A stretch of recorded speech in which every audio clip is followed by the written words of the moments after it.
Good afternoon. Ooh, that was good. Thank you. I have found that in my time in England, everyone seems to be relatively punctual and happy to that fact, so I'm going to try to do the same. And for everyone that showed up on time, you get the beginning of the talk. Welcome to the UK VMUG. My name is Josh Atwell, and I am so excited to be here, and I really appreciate you all having me. My talk today is going to be automating the next generation data center. I do recognize that I had that wrong, so I corrected it. I have been in your beautiful country for several days, so my inflections and the way I talk may kind of shift a little bit. You've had an impression on me. So I'll see how I can do. Hopefully it'll be brilliant. A little bit about myself to start out with. I've had quite an interesting career. I've put my feet into a lot of little ponds and done a lot of wide variety of things. All of these things have kind of led me to where I am today, here talking with you. I've been involved with the V Brown Bag podcast, which I hope many of you are familiar with. Definitely a great resource for learning and training. It's free instruction on preparation for certifications, things like that. And I've been fortunate enough also to contribute to a couple of books. Most notably, the Mastering vSphere series. The last chapter of the 5.5 and 6 book, I think, are just brilliant. I wrote that chapter. And it's on automation. And it does provide a great primer to the things that have been discussed in previous sessions, even here in this room, talking about how to get started with things like vRealize Orchestrator, Power CLI. And I've also kind of gotten involved with a lot of things. And I did want to point out that, yes, I do test in prod. Not very frequently, but, yeah, I don't recommend anybody doing it. But what we're going to talk about today, though, is how the times they are a-changing, how the new technologies that are presenting themselves, and where we were and where we're heading when it comes to operating, managing, automating our data centers. So let's start out. How many of you have been in the IT industry for less than 10 years? Okay. 10 to 20 years? All right, that's pretty typical. More than 20 years? And should have retired last year. Brilliant. And just to level set, because I am an engineer and I consider things very scientific and important, I'm going to start my timer because I should have done that already. How many of you do not like raising your hand during presentations? You find it off-putting and annoying. Excellent. I am now taking you out as a tearaway. Your votes no longer count for anything. This is how, those of you 10 to 20 years ago said, this is how we got to cloud. There was no cloud, right? It was this bridge to nothing. It was just this when we first heard about it, it was a what? Right? Because back in my day, I found the dead zone. There's always a dead zone with these things, like where the clicker does not click. There we go. Back in my day, when I first started in my career, and it seems most of you all, pre-virtualization, your server to admin ratio was very, very low. If you were a systems administrator or an engineer, you were probably responsible for a dozen plus machines. In more aggressive data centers, you may have had 20 to 30. In places where they really just disliked you, you may have had 40 to 50, right? The thing was, though, is that you ran on the applications on the systems that you could put in your data center, and when you were there, you understood what the application was doing. You understood the application owner because you talked to them. You understood the requirements of the system, what firmware was on it, what hardware was in it, right? You knew this system, right? You knew its identity, what it was doing. You were prepared and ready. But the most important part about that is that you knew the person that you were working with, right? The person who relied on that infrastructure. Also, the interesting thing was everything was manual. Like, that was it. There was very little automation. You had few opportunities to go in and automate things. Now, if you were a really clever person, you could create a batch script or an expect script, maybe do a little bit of something to automate components, moving files around and things like that. But you were still very limited to the targets that you could have and the tools that you could script against. And that really meant that you couldn't manage many more systems than what you already were assigned, regardless of what management would prefer, okay? So this is what it looked like back then, right? You had your physical hardware, you installed an operating system, you would have one or two applications, they may have some, prerequisite applications that would need to reside on the system that they run with. And as I mentioned, you would create maybe a little batch script, maybe a little expect script, right? Just little bits to take care of situations as they come up. Let's flash forward to, we'll use 2007, because I think this is the time where VMware technology really started to get root and to be adopted in earnest. It's also around the time that I started using it. So with here, you started adding these abstractions, right? Your physical hardware was now abstracted from your application, right? You had a hypervisor in there. You had virtual switches. The memory and the compute that your application system, the operating system, was utilizing was not necessarily exactly the physical memory of the system, right? It could be moved, vMotion, right? How many people remember the day they saw vMotion for the very first time? And how many of you, keep your hands up if you said, wait, do that again? Right? Seriously. Like, that was complete. I still get goosebumps thinking about it. Oh, it's good stuff. But the interesting thing here is that now, what has happened? Our admin to server ratio started to go up. Why? Because we were consuming. It was so easy, and it got easier to create more and more applications, right, and put them on the system. And what ended up happening is that we went from being an administrator to, we'll say, a score of systems, to being an administrator to scores of systems, to hundreds of systems. In 2009, 2011, when I joined Cisco, I was responsible for tens of thousands of systems, right? I had a team that I worked with, but at any point in time, I could be called in to work on any one of those 10,000 plus systems. I don't know who owns this system. I don't know anything about the application. I don't really understand if the requirements are being met. And in that, you now have more layers and more challenges and more things that you have to address. So PowerShell came out, PowerCLI came out, people started scripting, and they started finding ways to automate components and simplify. You now were able to target PowerShell to a Windows system, also to the vSphere environment, and then eventually to Cisco UCS, things like that. Sound pretty familiar? I think everybody in the rooms probably remember that transition. This is today.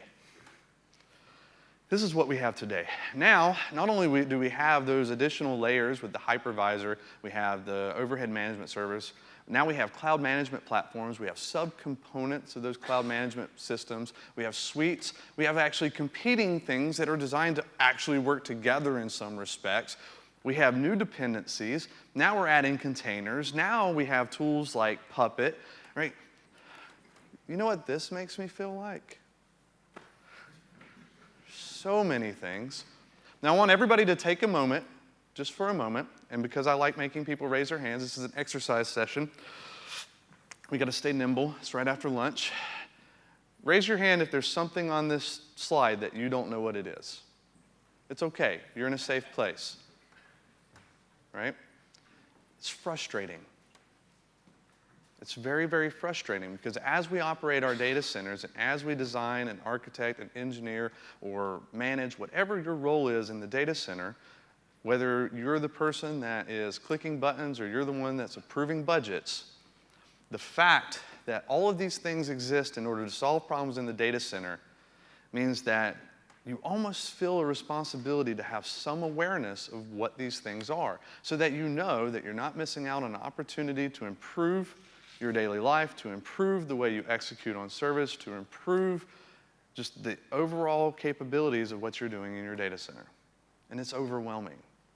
This slide is the reason why I'm doing this presentation, because what I want to talk about in the rest of this presentation are a few key things.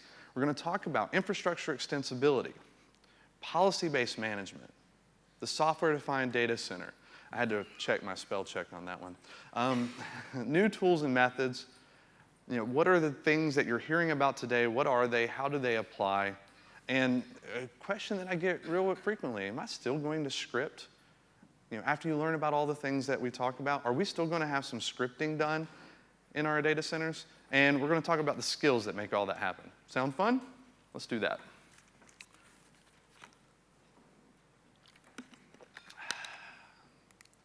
All right, let's start with infrastructure extensibility. Infrastructure extensibility is the ability for an infrastructure component to be able to provide an API or a set of tools, or to enable the development of tools to operate and manage that component of infrastructure. Right? When you hear about NSX, you hear about ACI, you hear about vSAN, you hear about SolidFire, sure, right? You hear about even our, from a compute standpoint with Cisco UCS. Right? The extensibility of the platform is its ability to allow you to write code, whether it's with PowerShell, whether it's with Ansible, whether it's with SaltStack, we'll use that one. It's not even on there.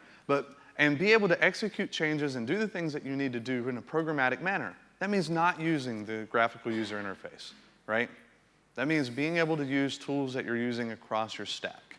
Right? And that extensibility is critically important in your ability to deliver services and capabilities in your data center moving forward. So if you're looking at technology purchases, the extensibility of the platform has to be front of mind in making that decision, because over the next couple of years, you're going to see these logos right here become critically more important.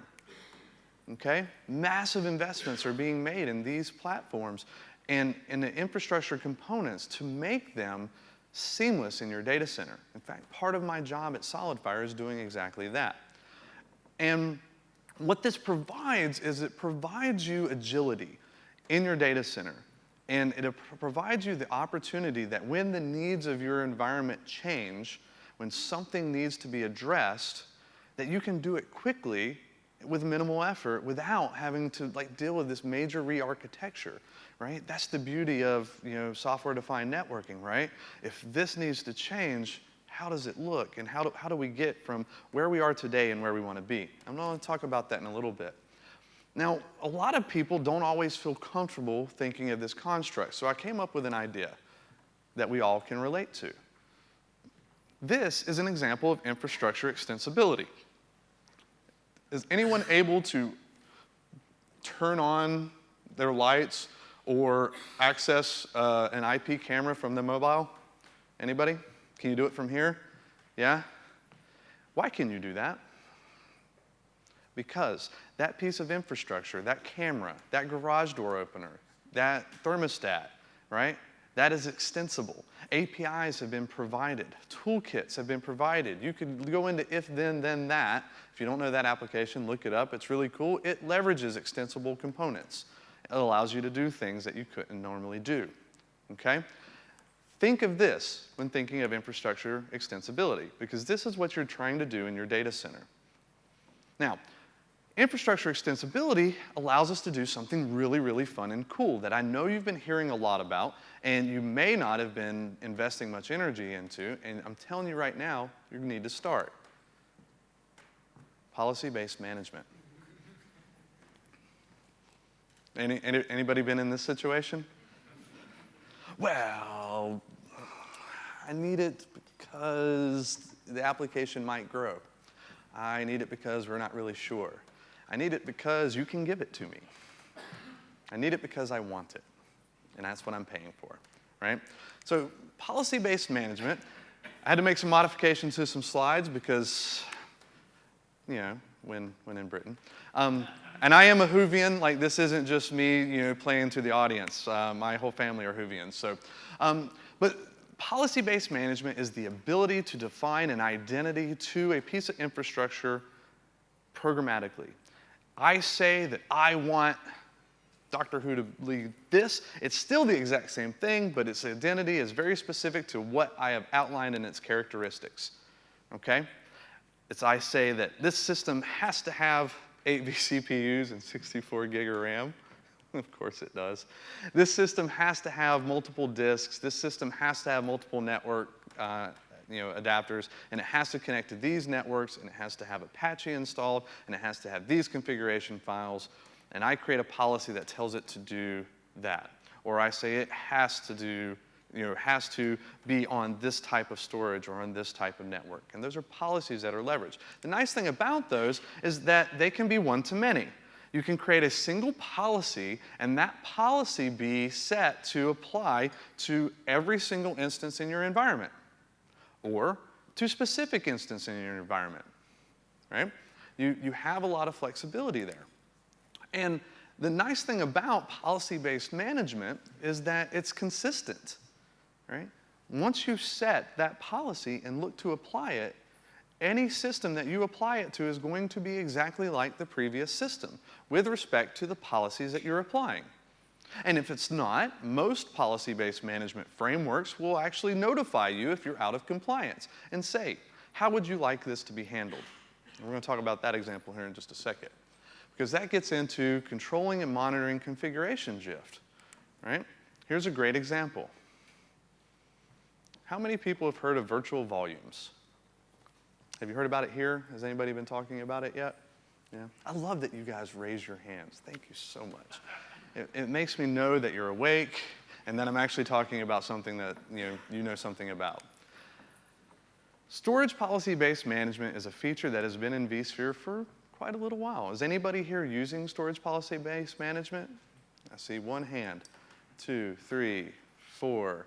You said that you don't raise your hand, so I don't believe you. I'm kidding.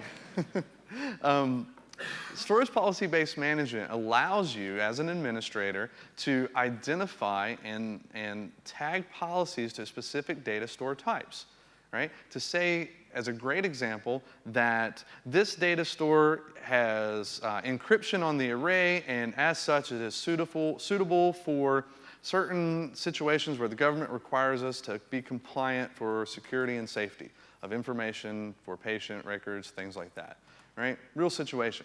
You can actually define in storage policy-based management that these are secure data stores and that all of these types of systems should reside on those policies.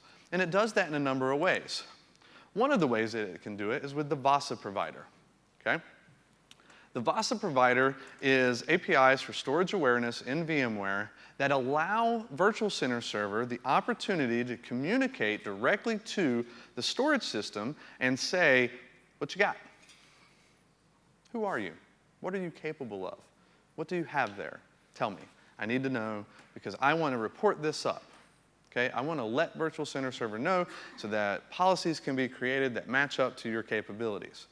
Well, the sad thing is that VASA provider in its original instance was very, very limited. All that it could return back was just a key value pair, right? You could only have it return one thing that says, well, I'm NetApp NFS. That's all I am, right? That's all I can return back. Or I'm this specific, performance type. I'm 15K drives. That's all you could send back. So there's been a bit of evolution. I'm hoping, okay, good, it's showing. There's a bit of evolution, right? So in 5.5, all it did was that key value pair. It would do a little bit about block device information, but it was very, very limited. In vSphere 6, we see some maturation. Not only are we getting that key value pair, which hasn't changed from a VMFS data store perspective, but now we're also able to send up like I/O stats, right? A storage system is able to present up to Virtual Center Server its I/O information so that Virtual Center Server isn't looking at throughput through the hypervisor. It's getting real data directly from the storage system, right? And we can now present up through storage, through the VASA provider, things like alerts, right? So if there's an alert happening on the storage system, maybe to a LUN or a volume or an NFS share, depending on what platform you have, that can be presented up and seen through Virtual Center Server so that when you're going to troubleshoot an issue, you're seeing that alert that's from the storage system right alongside the vSphere alerts. It's kind of handy, right? In VASA version 2.0, for virtual volumes, we get a great wealth of information that we can present through. Not only do we get all of the things that I've already talked about, but storage providers have the opportunity to also present up information about the storage system. Does it enable snapshots? Does it enable replication? Does it enable encryption? How big of a volume or a LUN can you have? How much performance can be, allocated per volume, that you provision, or virtual volume? And with that, you have the opportunity to create very granular policies that allow you to present to your consumers precisely the type of storage that they need, that matches their needs, and also do it in a very structured manner. There's no more just throwing it on the wall and seeing if it sticks. And if it doesn't, you say, sorry, mate, we're going to have to storage vMotion that to another platform. Everybody likes doing that, right? Brilliant technology. It's beautiful. So glad it's there. Very time-consuming, very impactful to our hearts and souls. So let's talk about how that works, right? We have a storage system. I'm a little biased. I work for SolidFire, so apologies. You can insert your own there for virtual volumes. Storage capabilities are presented up to VASA. The VASA provider sees that. Policies are then created by an administrator based on the capabilities of the VASA provider. Those policies are then prevented for the users, presented to the users. English is a very challenging language for an American. They're presented to the users. The users then have an opportunity to choose the correct policy for what they want to accomplish. When the virtual volume is deployed, try that again. When the virtual volume is deployed, it tells the VASA provider, I need to deploy based on this policy. Here is the size. Here is the storage container that it goes on. Go forth and do great things and present me my virtual volume. That virtual disk is created. A virtual volume is created to support that virtual disk. And then the administrators have the ability to see what has been deployed and be able to query and find out whether or not it's on compliant, it's following compliance. Okay?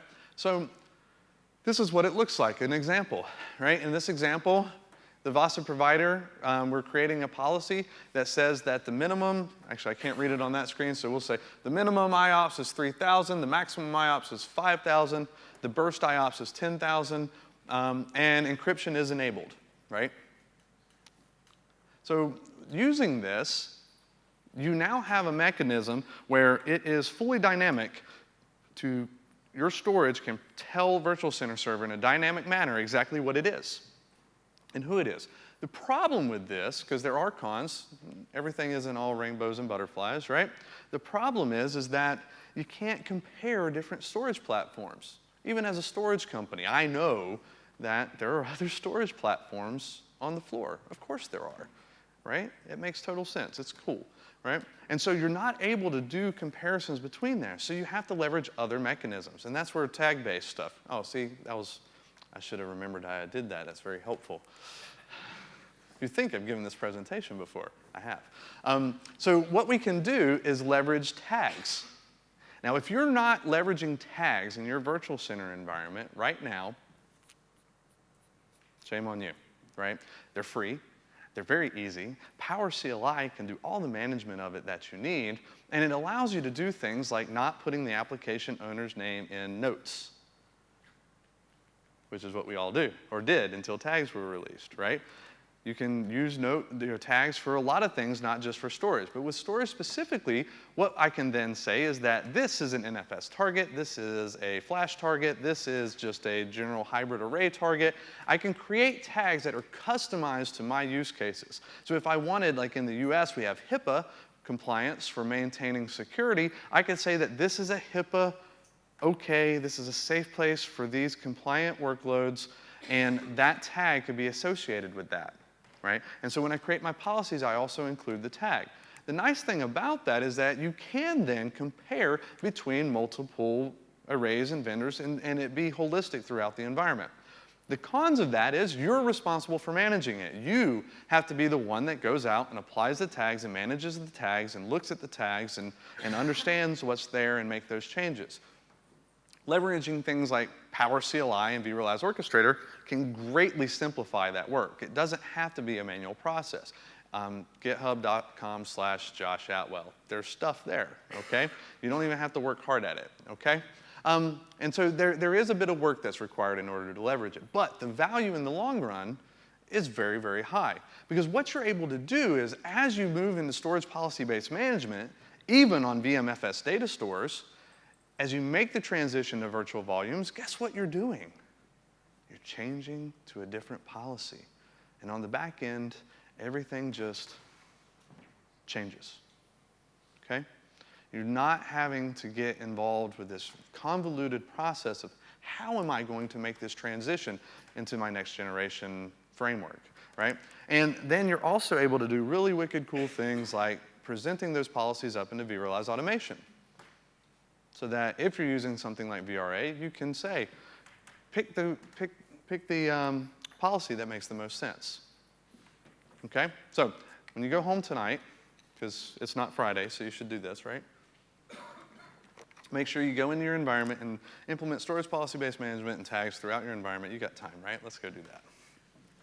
I do highly recommend taking a look at it and thinking about the strategy, because storage policy-based management will be a requirement in the near future for managing storage in your environment, okay? And it makes your life simpler. All right, let's move to desired state tools, okay? You've probably heard of at least one of these at some point in time. Desired state tools are where you can define that identity. You say, I want this system to look like this, like I mentioned previously, and when you go forth to execute on that, you're not writing all the scripting and logic and all the work and to make sure that the error handling is correct and everything. No. The tool itself knows how to make that identity stick to the system that you're looking at, right?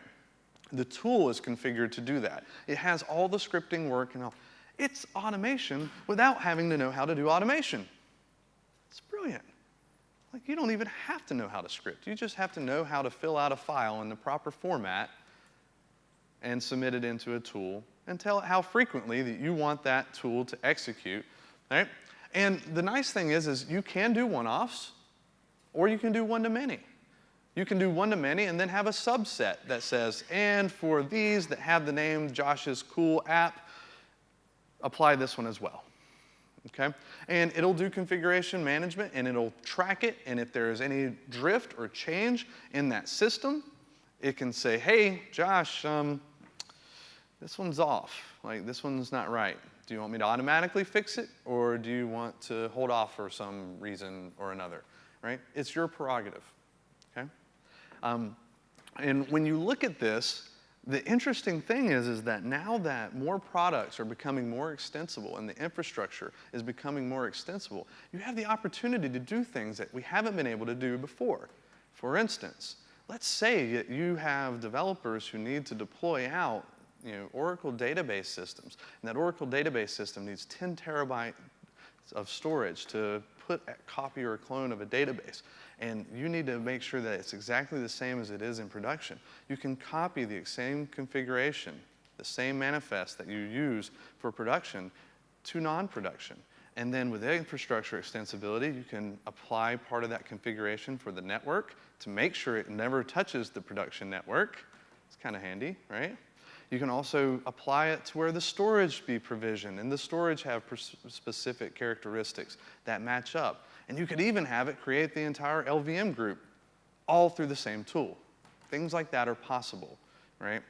Your limitation is your imagination, your ability to actually, work through all that, like we saw in a previous session, figure out your workflow, or finding the right resource that can come in and help you with that, which leads to the next step. Software-defined is a little bit scary. It's kind of like cloud, right? When you think about putting your data up there, and you're not really sure where your data is, per se, because it doesn't matter, it's cloud. But we found that there are workloads and there are things that we're very comfortable putting up there. And now with the new tools and capabilities from VMware, now you can have things on your cloud and their cloud and your friend's cloud, and we're all having a cloud. And that's fun, right? Software-defined is not cloud. Right? Software-defined is a mechanism for managing and running a data center. Now, there's a lot of different definitions for software-defined. I'm going to show you what I think software-defined is. But you'll also hear people say that software-defined data center means that all the infrastructure components simply exist in code. Well, that's cute, I guess. I mean, that's more like virtualization, right? But what I think that the real key to software-defined data center is how the environment operates, whether it's physical and it's a physical infrastructure component that's extensible through code, or if it's a completely software instated component that doesn't even exist in the physical world and is managed by code. This is where you start looking at IT as a service. This is where you are leveraging all the things that we were talking about, including infrastructure extensibility. And the key part is that it adapts based on active conditions. So an event happens in the environment that needs to be reacted to. Software-defined data center says, I've seen that before. I know what to do there. I'm going to step in and take care of it. And Josh can just have a bit of a nap. Here's a great example. You have a system in your environment, a virus is identified. Somebody's been naughty on their system. They got a little virus on there, and I keep forgetting that I step in front, so I do apologize. The virus is on there, the system reacts and it says, whoa, hey, this has got a virus, it's tagged. And SX says, oh, I see that tag. Remember tags? Tags are kind of important, right? I see that tag. I know what to do when I see a tag like that. I'm going to put this in a nice little sanitized environment so this little guy is not infecting other people. I'm then going to either destroy this guy or remediate this system based on whatever I've defined that should be the case. And once complete and we determine that it's been sanitized and it's ready to be put back out into the wild so that it can thrive and drive value to your business and all, you can put it back. And it's all done in software. Not a single person is required to interact in order to accomplish that. Okay? To me, this is what true software-defined data center is. This is when a routing path has become blocked due to congestion or something of that nature, or because of an outage, and the network automatically knows that here's an alternative path that I can take, and not only is it a better path, but it's a cheaper path, things like that. Understood? So this leads to the fact that now we have these new tools and methods on the market to kind of address these growing capabilities. Because if somebody told you 15 years ago that all this was going to happen, they would be like, well, yeah, I saw Terminator 2. Right? So let's talk a little bit about some DevOps culture. We're going to talk about containers, but very, very little on that. Just the fact that things are disposable, a little cloudy stuff, and version control. I want to first ask, who knows what DevOps is? Anybody could give a really clever definition of DevOps other than Eric Wright? Okay. Buzzword. It's buzzword. Well, that's why it's in my keynote here, or my talk here, yeah. It's about better ways to control infrastructure. Okay. And what do you do? You're a DevOps consultant. Okay. Well, there you go. So the interesting thing about the definition for DevOps is it changes greatly depending on your perspective on what DevOps is. Your consultant is going to have a different perspective than your infrastructure people, which will have a different perspective from your management, which will have a different perspective from your software developers. Everybody's sitting at a different part in the valley, and they're seeing a different view.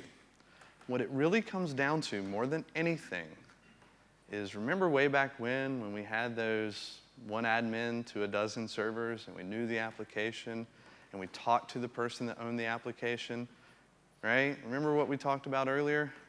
DevOps is really about getting more back to that, to understanding what you're trying to deliver.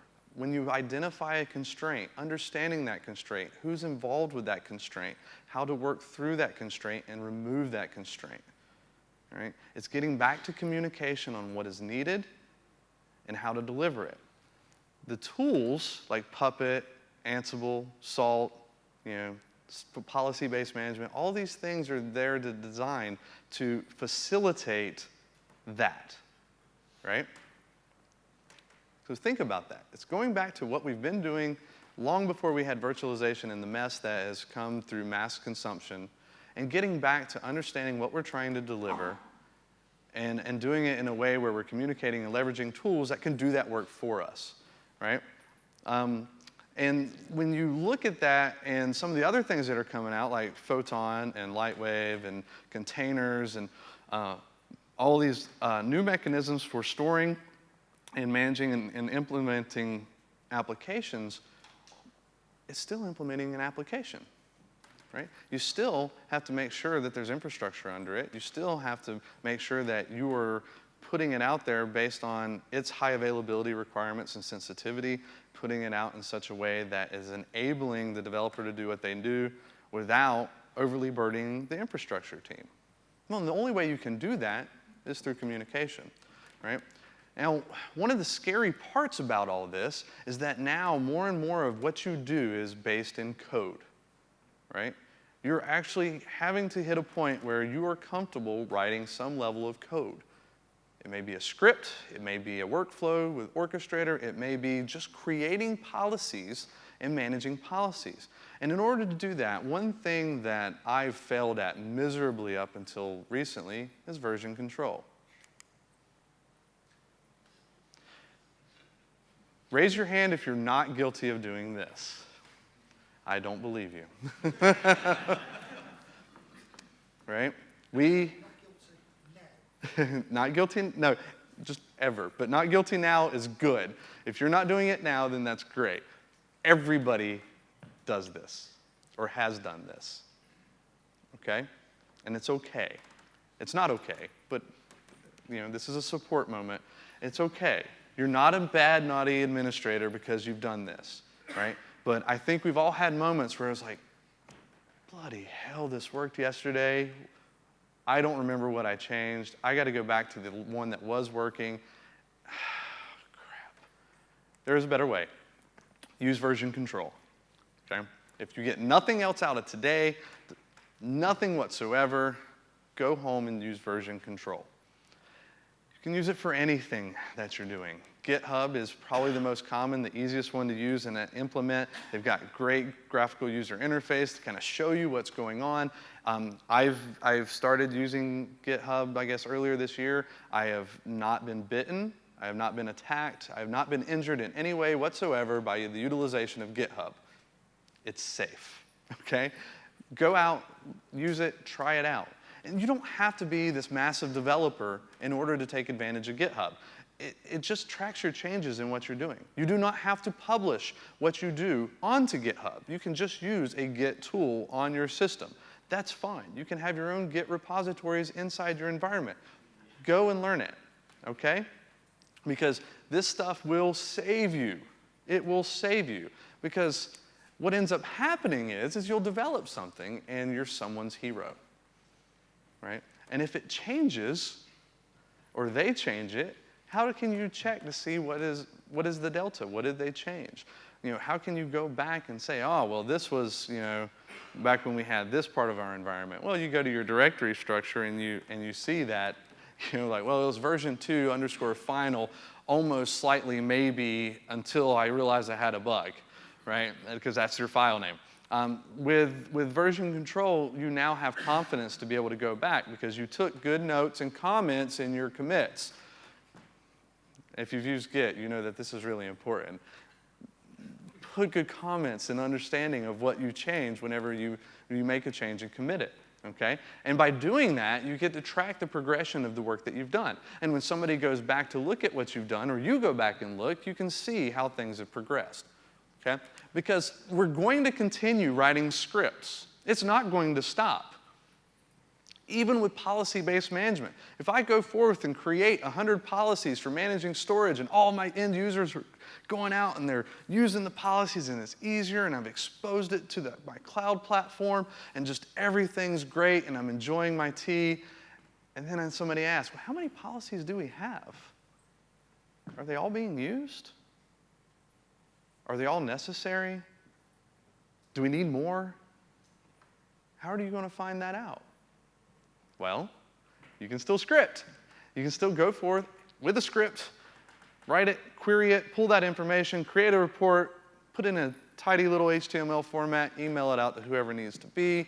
Like, being able to collect information on the things, being able to pull compliance. What if someone says, show me all of the systems that are on HIPAA-compliant data stores? Well, You can go through Virtual Center Server, find those data stores, export that information, or you could just use Power CLI and get the entities that are associated with the policy. They even gave you a commandlet for doing it, right? So scripting is still going to happen. Also, you're still going to have ad hoc situations where you just need to get one thing done on the fly or perform a single task across multiple systems, right? And policy-based management may not necessarily be associated with. Now, as you see more of the desired state tools continue to grow and be adopted, you're going to see less need of that, right? Because more of that will be a part of the policies and a part of tools like that. And so last, I want to talk about the next generation skills, right? These are the things that you need to be thinking about as the next generation data center is kind of creeping into your world. And here's the thing. Your next generation data center, this guy right here, and this guy right here, and the young lady over there, and your next generation data center may be completely different, and that's A-okay, right? You don't have to be hybrid cloud. You don't have to be 100% cloud. You can be locked in a bunker vault. It doesn't matter. Your data center is evolving. Your needs are going to evolve. Your skills also need to evolve, okay? So get better at understanding your application owners and the things that they're looking for and the things that they're needing. What are their bottlenecks to success? The phrase I use frequently is, what is the anchor on the ship of progress? Find it, cut it. Don't strap your admins to it, right? Be able to find ways to enable self-service to the people that consume your resources and in your data center. Use vRealize Orchestrator. Use Power Actions with Power CLI, right? I love these two because I can write something and put it right in Virtual Center Server, and someone who doesn't necessarily know what they're doing can right-click on an object, select the workflow or the script that they need to execute on, and they can do it, and they don't have to call me. I'm a fan. In fact, when being hired at Cisco, the hiring manager asked me, he goes, tell me about the best work that you do. So, and I'm drinking coffee, surfing Facebook. It's a bit of an odd answer to give during an interview, right? It's not like I wrote that on my CV. But the fact of the matter is I write code that allows me to execute against the things that need to be done, and it does it more efficiently, right? So learn those skills and start learning how to do it. Remember that DevOps is not a tool. It's more of a culture. There are tools that enable that culture, but DevOps is really in how you tackle your environment and look at how you're executing and delivering the application services and delivering to the needs of the business. Because if the business isn't doing what it needs, then your value is diminished, right? That's what we do in IT. We drive value to our business. Yes, we play with GUIs and little command lines, and we go to these events and we learn about cool technology. But in the end, we deliver value to our businesses. And then also keep your eye open on what I call the infrastructure developer. Because I would bet if I come back here in 3 years, that's a great idea, I should do that. Maybe sooner. But if I came back here in 3 years and said, how many of you, and I would provide a definition of an infrastructure developer as a person who utilizes infrastructure extensibility, storage policy, or policy-based management, desired state configuration tools, software-defined data center tools to make your data center run more efficiently with code, and you're responsible for doing that, how many of you do that? The majority of you are going to start raising your hands, okay? So be very mindful of that, right? Infrastructure is becoming software, right? Software is being managed by the same tools that the infrastructure can be managed by, okay? And with that, I want to thank you. All of the stuff here is not scary. Go out and take a little bit of time, okay? And I hope this kind of gives you some context of how these things build. If you'd like to follow me on Twitter, I'll warn you in advance, it's a mess. It's generally fun, I think. But I am on Twitter at Josh_Atwell. Sometimes I get really bored on vacation or on holiday, and I write a blog or three. And you can find those at vtesseract.com. And if you want to see some examples of scripts that you can use and all, GitHub. I'm on Josh Atwell on GitHub. And I will be down in the exhibition hall on the mezzanine level. That's what they told me it is, so we're going to say that that is what it is. And I'm open for conversations and having a little chat there if you want to. And I really appreciate your time and your hospitality. It's been great being here, and I'm looking forward to the rest of the day. Thank you very much.